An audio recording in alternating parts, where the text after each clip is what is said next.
Hello friends, in this video I will be talking about the mechanisms available for issuing bonds in primary market and the description of secondary market.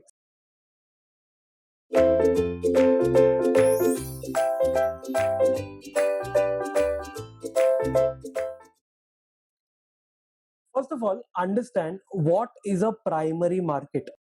जब भी हम primary market बोलते हैं या secondary market बोलते हैं, what is it exactly? Simple terms में बोलूं तो primary market is like Virender Sehwag and Gautam Gambhir. मतलब ओपनिंग करते हैं आके, first time issue of bond. And secondary markets क्या है? तो ओपनर के बाद जो भी आता है ना, धोनी, विराट कोहली एक्सेट्रा एक्सेट्रा, वो सब. So primary market means the market which allows sales of newly issued bonds. पहली बार अगर जो मैंने bonds issue किया, that is the primary market. Newly issued bonds can be registered with the securities regulators for sale to public, called as public offering, or sold only to qualified investors, called as private placement. The next time anyone asks you कि भाई what is IPO, what is private placement, उनको ये बोलना. Public offering मतलब क्या? पूरे गांव भर में बांटना है. You will sell the bonds to anyone and everyone. पूरे पब्लिक में जिसको भी इन्वेस्ट करना होगा, they can invest. Then what is a private placement? As the name suggests, private मतलब बहुत ही कम नंबर ऑफ इन्वेस्टर्स होंगे, which are usually big short investors, जैसे कि क्वालिफाइड इन्वेस्टर्स. इंडिया में इसको QIB बोलते हैं, क्वालिफाइड इंस्टीट्यूशनल बायर. बड़े बड़े इंस्टीट्यूशंस होते हैं, वो लोग बाय करते हैं, जैसे कि banks, mutual funds, financial institutions वगैरह वगैरह. What is this securities regulators? Simple, India में अपना सेबी है ना. सेबी इज द बाप of market, SEBI is the watch dog, SEBI regulates the market. वैसे ही बाहर इन द यूएस सेक बोलते हैं उसको, SEC. SEBI is Securities and Exchange Board of India. SEC is Securities and Exchange Commission of US. Okay, नाम almost similar है, उधर से ही धापा है अपन ने. तो ये सिक्योरिटीज का पूरा मार्केट को ये लोग रेगुलेट करते हैं. तो अगर तुमको बॉन्ड्स इशू करना है पब्लिक को या private placement, you can use the primary market route. First time तुमको अगर इशू करना है तो. और भी है इसमें आगे. Public offering of bonds in the primary market is done with the help of an investment bank. The investment bank has expertise in various steps of public offering, including the following. पहली बात तो, what is investment banking? देखो, आज तुमको पता चल जाएगा कि ये सब इन्वेस्टमेंट बैंकिंग में आता है. This is only 1% of investment banking, but you will understand कि ये जितना भी लिखा है ना, ये सब इन्वेस्टमेंट बैंकर लोग करता है. First of all, investment bank या मर्चेंट बैंक, दोनों भी नाम से इनको बुलाते हैं. Basically what they will do is they will market your product. तुम्हारा प्रोडक्ट क्या है? Bonds. You want the bonds to be sold to the public, investment bank will help you. देखो कैसे, क्या क्या वो सर्विस प्रोवाइड करने वाला इन्वेस्टमेंट बैंक. पहला, डिटरमाइनिंग द फंडिंग नीड्स. तुमको कितने पैसे का जरूरत है? Let's say you need $1 million. ये डिटरमाइन करके देगा bank. Structuring the debt security. Structuring का मतलब क्या? कैसे स्ट्रक्चर करोगे? फिक्स रेट बॉन्ड्स बनाना है, फ्लोटिंग रेट बॉन्ड्स बनाना है, मार्केट में क्या चलेगा क्या नहीं चलेगा, they will decide. Creating the bond indenture, बहुत सही कॉन्सेप्ट. इंडेंचर मतलब वो जो लिखा होता है ना, स्टार मार्क, और बाद में लिखेंगे टर्म्स एंड कंडीशंस. तो it is an agreement between the company and the investors. मतलब basically the borrower and the lender. Investor मतलब क्या? पैसा डाल रहा है ना, वो लेंडर है. तो बोरोवर लेंडर या कंपनी इन्वेस्टर या इशूअर एंड इन्वेस्टर, जो भी नाम से बोलो, उनके बीच में अग्रीमेंट होता है. क्या अग्रीमेंट होगा? भाई कूपन का भी पे करोगे तुम एवरी 6 months, ओके. प्रिंसिपल का भी रीपेमेंट होने वाला है 10 साल बाद, ओके. ये सब किधर लिखा होता है? इंडेंचर में. और भी लिखा होगा, there are something called as covenant. ये कोविनेंट्स क्या होता है आगे जल्दी पढ़ने वाला है। कोविनेंट्स में आता है पॉजिटिव, कोविनेंट्स में आता है नेगेटिव। मतलब what the company can do and what the company can't do, मतलब के डोंट्स, डूज एंड डोंट्स सीखेंगे अपन कोविनेंट्स आगे। कोविनेंट्स ये बॉन्ड इंडेंचर या अग्रीमेंट का ही पार्ट होता है, उसमें क्या क्या लिखना है, क्या डूज है क्या डोंट्स है सब। जैसे एक एग्जांपल देता हूँ, अगर कंपनी ने बॉन्ड्स इशू किए ना, उसके बाद कंपनी और बोरो नहीं कर सकता मार्केट से, that is called as don'ts. या समझो अगर कंपनी ने बॉन्ड्स इशू किए तो डूज में लिख सकते हो please pay coupon on time, please pay principal on time. ये सब कौन ड्राफ्ट करेगा, कौन क्रिएट करेगा? Investment bank. उसके बाद नेक्स्ट है नेमिंग द बॉन्ड ट्रस्टी। अब ये ट्रस्टी कौन होता है? तो trustee supports the investors. For example it will sue the issuer on behalf of investors when there is a default. ये डिफॉल्ट हो सकता है ना, कूपन पे नहीं किया, प्रिंसिपल पे नहीं किया, या मिस कर दिया पेमेंट, तो डिफॉल्ट के टाइम पे अब गांव भर में इन्वेस्टर्स है, इन्वेस्टर्स तो भाई हजारों लाखों करोड़ों इन्वेस्टर्स है, हर एक कंपनी में आएगा क्या सू करने को? नहीं, एक बंदा आएगा। कौन है वो एक बंदा? Trustee. Trustee is basically a person who will sue the company on behalf of all the investors. Okay, फिर वो उसको नेम करेंगे इन्वेस्टमेंट बैंक वाले। फिर registering the issue with the regulators, जैसे कि सेक इंडिया होगा तो सेबी। उसके बाद assessing the demand. Assessing the demand मतलब क्या? कि भाई कितने लोग ये बॉन्ड्स बाय करेंगे, हाउ मेनी पीपल, या we can say what is the amount we can raise. Demand का मतलब ये भी होता है कि भाई कितना पैसा हम रेज कर सकते हैं, कितने लोग पैसा डालने के लिए तैयार है। So we assess the demand, then we price the bonds. Price the bonds में क्या होता है? तो नॉर्मली अगर तुम्हारा फेस वैल्यू 1000 का है, if you think it is a very good company, तो फिर उसको इशू कर दो 1000 पे। बट इफ यू थिंक कि कंपनी ना थोड़ा डगमग है, थोड़ा रिस्की कंपनी है, तो क्या करने का, बॉन्ड्स को है ना 970 या 980 पे इशू मार दो, डिस्काउंट देने का पब्लिक को, तो ही पब्लिक पैसा डालेगा। Then ultimately selling the bonds. तो इतना लंबा प्रोसेस होता है एंड मेनी अदर एक्टिविटीज है। ये तो सिर्फ एक 1% है खाली इन्वेस्टमेंट बैंकिंग का काम, एंड इससे भी बहुत ज्यादा होता है। So this is what the investment bank will do, they are the experts in this field. Okay, types of mechanisms available. अब अगर तुमको बेचना है ना बॉन्ड्स, तो there are two types of mechanisms available. Underwritten offering, best efforts offering. क्या होता है इसमें समझो। अंडर रिटन में पहले देखेंगे, full bond issue is purchase from the issuer by the investment bank called as underwriter, and the underwriter sells the bonds to the public. अरे simple है, ये इशूअर कंपनी है, मतलब borrower, जो bonds issue कर रहा है ना, वो क्या करेगा पता है? वो अपने सारे के सारे बॉन्ड्स है ना बेच देगा। किसको? Investment bank, IB, investment bank को। इसको अपन अंडर राइटर बोलते हैं, यूडब्ल्यू मतलब अंडर राइटर। अब ये आईबी आगे क्या करने वाला है? IB will sell the bonds to the public. इसको बोलते हैं अंडर रिटन ऑफरिंग। मतलब पूरा बॉन्ड्स है ना पहले आईबी ने परचेस किया, आईबी ने पैसा दे दिया रहेगा, अब आईबी आगे क्या करेगा? पब्लिक को इशू करेगा। It gets commission on the full issue. Commission मिलेगा अगर तुमने ये बॉन्ड्स बेच दिया आगे, तो you will get a commission. The risk that the bonds won't be sold is borne by the underwriter. ये बहुत सही।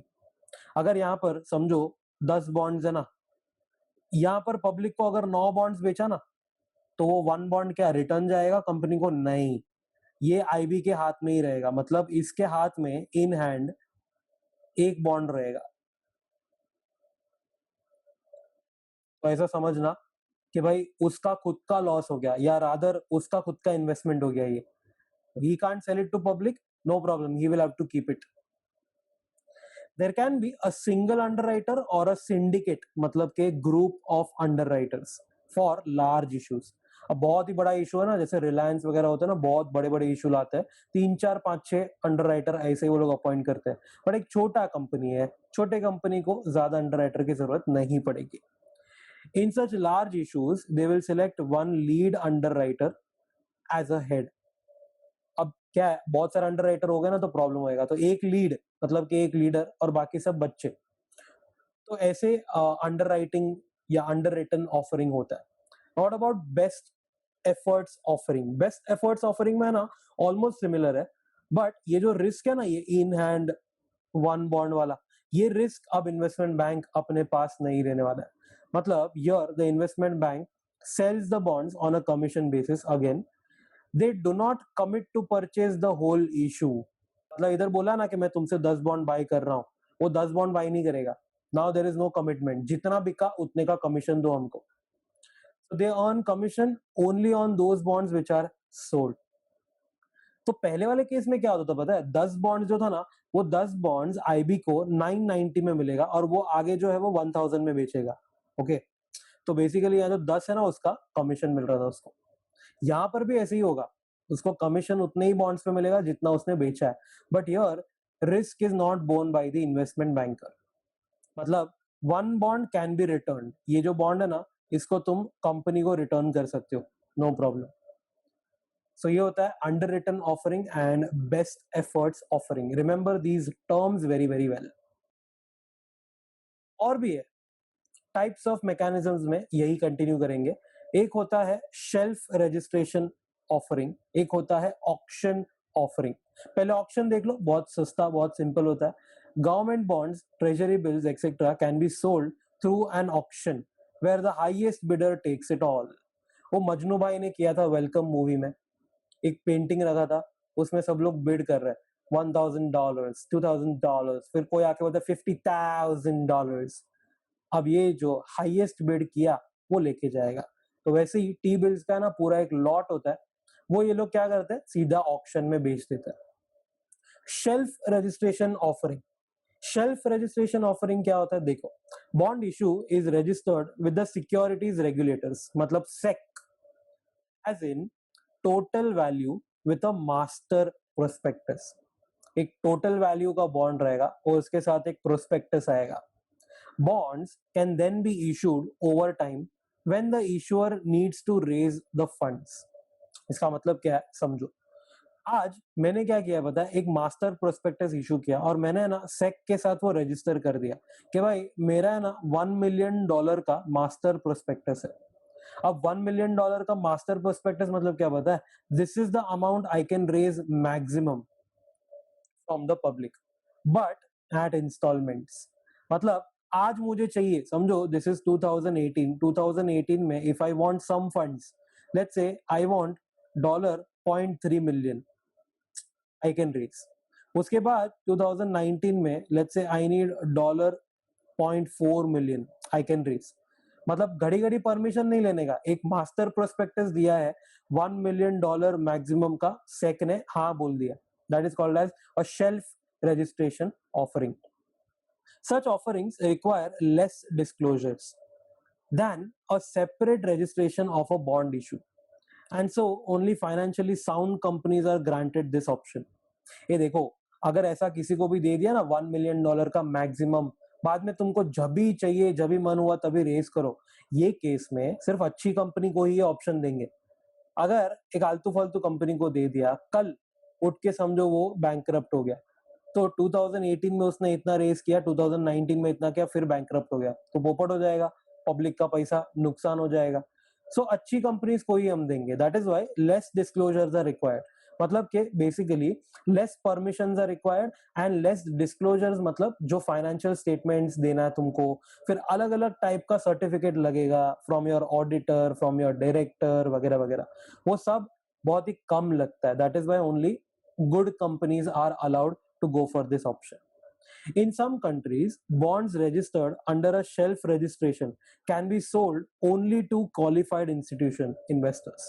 QIB जो बोला था ना, qualified investors को ही बेच सकते हो. कोई कोई कंट्रीज में ये भी होता है. ओके, इंडिया में ऐसा कुछ भी नहीं है, डोंट वरी, बट बाहर ये सब होते रहता है. तो ये था shelf registration offering. So we studied 4 types. इसके पहले वाले पेज पे भी स्टडीड अंडर रिटन ऑफरिंग, पूरा का पूरा रिस्क इन्वेस्टमेंट बैंक उठा के लेके जाएगा. फिर बेस्ट एफर्ट्स ऑफरिंग देखा, उसमें पूरा रिस्क नहीं उठाएगा वो, जितना रिटर्न गया वापस कंपनी को चला जाएगा. शेल्फ रजिस्ट्रेशन ऑफरिंग मतलब एक ब्लैंकेट अप्रूवल, मैं मस्त एक मास्टर प्रोस्पेक्टस बना के रख देगा, जब भी चाहिए तभी मैं पैसा रेज करूंगा. एंड लास्ट ऑक्शन ऑफरिंग, तो गवर्नमेंट सिक्योरिटीज का नॉर्मली होता है, highest bidder will take it all. Okay, now let's move towards secondary market. Secondary market क्या होता है? जो सेकेंड टाइम जहां पर ट्रेड होता है वो. तो देखो, bonds are issued to the public for the first time in primary markets. However, secondary markets facilitate the trading of previously issued bonds. इसका मतलब क्या है? तो अगर एक कंपनी ने फर्स्ट टाइम बॉन्ड्स दिया, किसको? पब्लिक को. पब्लिक में समझो था मिस्टर ए. ये हुआ primary market, PM primary market. अब mister A wants to sell it to mister B. इसको बोलते हैं सेकेंडरी मार्केट. पहली बार कंपनी ने यहाँ पर इशू कर दिया ना, अब प्राइमरी मार्केट खत्म हो गया. अब सेकेंडरी मार्केट का खेल है. मिस्टर ए ने बी को बेचा, बी ने सी को बेचा, सी ने डी को बेचा, and so on. That is secondary market. Okay. Majority of the bonds are traded in secondary markets. मतलब प्राइमरी में ना सिर्फ वन टाइम है ना, तो सेकेंडरी में सबसे ज्यादा ट्रेडिंग होता है. ओटीसी बोलते हैं इसको. ओटीसी मतलब over the counter market through dealers.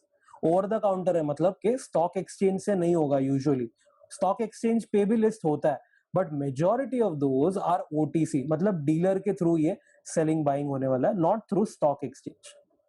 Some bonds are traded on exchanges also. तो बेसिकली एक्सचेंज वाला तो सबको पता है, you can directly buy and sell through the broker. But dealer क्या होता है? सो बैंक होता है एक dealer. You go to the bank, तुमको अगर बॉन्ड्स बाय करना है तो वो बैंक तुम्हारे लिए आगे से परचेस करके तुमको देगा. And there are various other dealers. Dealers will post bid, मतलब के price at which they purchase, bid prices, and ask और ऑफर प्राइसेस, मतलब के rates at which they sell. ये बहुत सही कॉन्सेप्ट है, बहुत इंपॉर्टेंट कॉन्सेप्ट है. एक ऐसा प्राइस वो लोग पोस्ट करेंगे which is called as a bid price, मतलब कि they will purchase at that price from us. And एक आस्क या ऑफर प्राइस होता है जिसपे वो लोग बेचेंगे, they will sell at that price for various bonds. Example, bid 990, ask 998. इसका मतलब क्या है पता है? Dealers will buy at 990 and they will sell at 998. मतलब बीच में ना $8 का प्रॉफिट हो गया उनका. Think that from investors point of view. Investor point of view 990 buy 998, अगर ऐसा रेट तुमको दिखता है ना मार्केट में, this means that he can buy at 998 and sell at 990. देखो, इन्वेस्टर पॉइंट ऑफ व्यू बोला ना, अब पहले क्या था? डीलर पॉइंट ऑफ व्यू बोला था. तो remember, never confuse yourself with bid ask again. Even in economics this will be covered at level 2 also. तो बिड आस्क समझो ऐसा एक रेट है तुम्हारे पास. Always it will be quoted like this. Let's say 990 by 998. Think from investor point of view. अगर एक investor को ऐसा रेट दिखता है ना 990 998, तो यू कांट से कि buy at 990 and sell at 998. नहीं, तो डायरेक्टली 8 का प्रॉफिट दिख रहा है. वो सामने वाला डीलर मामा थोड़ी है. बाय एट 998 मतलब मी मतलब क्या? मैं खुद. सो मी, इसके लिए, मेरे लिए क्या हो जाएगा? ये बाय. एंड यहां पर मी सेल. सामने डीलर जो है ना, वो डीलर के लिए क्या हो जाएगा? ये सेल. और ये डीलर के लिए क्या हो जाएगा? बाय. तो be very very careful. Buy and sell, bid and ask. Ask को ऑफर भी बोल सकते. So don't get confused among these rates. The difference between bid and ask prices is the dealer's spread. उसको profit बोलते हैं अपन. Profit is of $8 here, जिसको अच्छे language में बोलने का dealers spread. Okay. The spread is smaller for liquid bonds. अगर liquid bond रहेगा ना, मतलब फ्रीक्वेंटली ट्रेड होता है, बहुत डिमांड सप्लाई उसका अच्छा है, तो 990 बाय 992 ऐसा कुछ बिड आस्क मिलेगा. मतलब डीलर सिर्फ 2 कमाएगा, बिकॉज ज्यादा ट्रेड होता है ना, तो volume is more number of bonds are sold and purchase. इसके लिए मैंने प्रॉफिट छोटा रखा है, but it will be higher for illiquid bonds. Illiquid bonds मतलब क्या? बहुत कम बाइंग एंड सेलिंग होता है. तो अगर बाइंग एंड सेलिंग हुआ भी तो भी I want a higher profit. तो 990 बाय 998 मतलब 8 का स्प्रेड रख दिया. तो remember, spreads will be lower for liquid and higher for illiquid. Okay. इसके बाद एक और पॉइंट है. Bond trades are cleared through a clearance system या clearing system. Just as equities. अब इक्विटी में क्या होता है पता है, एक बायर होता है, समझो ये बायर है, यहाँ पर आएगा स्टॉक एक्सचेंज एंड आगे आएगा सेलर। अब नॉर्मली क्या होता है पता है, सेलर के शेयर्स जो है वो क्लियरेंस मैकेनिज्म के थ्रू चले जाएंगे बायर के पास, ओके, क्लियरिंग सिस्टम के थ्रू। वैसे ही कुछ होता है यहाँ पर, and it will take time, instantly नहीं होता है, 2-3 मिनट में नहीं होता है, it may take 1 day 2 day और 3 डेज। तो देखो settlement that is the exchange of bonds for cash. यहाँ से ये समझो ये सेलर ऑफ बॉन्ड है, ये बायर ऑफ बॉन्ड है, तो यहाँ से जो बॉन्ड गया है ना इधर तक, और यहाँ से जो कैश आने वाला है इधर तक, इसमें कितना टाइम लगता है सेटल होने के लिए। So for government bonds is either the day of trade, मतलब कि कैश सेटलमेंट, और the next business day T+1। T मतलब क्या होता है, टुडे। T+1 मतलब क्या, टुमारो। याद रखना, टी मतलब के द डे ऑफ ट्रेड, मतलब आज के आज सेटल हो सकता है कौन, government securities only, not other bonds. Government bonds T को हो सकता है, T+1 को हो सकता है। कॉर्पोरेट बॉन्ड्स का क्या सीन है, corporate bonds typically settle on T+2 और T+3, although in some markets it is longer. अगर मार्केट बहुत सही है ना, अच्छा है ना, तो T+2 T+3, इंडिया में भी T+2 हो जाता है। अगर समझो कोई आलतू फालतू कंट्री है उसमें T+4 T+5 भी होता है।